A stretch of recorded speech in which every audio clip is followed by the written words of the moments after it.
ক্যামেরার একটু ইস্যু হয়েছে, ক্ষমা করবেন। আমরা একদম সঙ্গম দুয়ারে চলে এসেছি। পিছনে নন্দী দুয়ার ছিল, যেটাকে সঙ্গম নচ বলে, একদম আমরা সেদিকেই যাচ্ছি।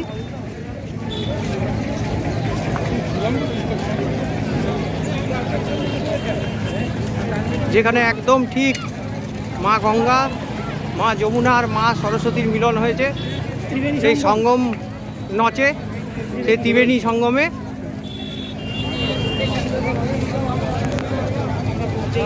আজকে বিশেষ দিন, শিবরাত্রির দিন, অর্থাৎ তিনটি যে নক্ষত্র, যেটা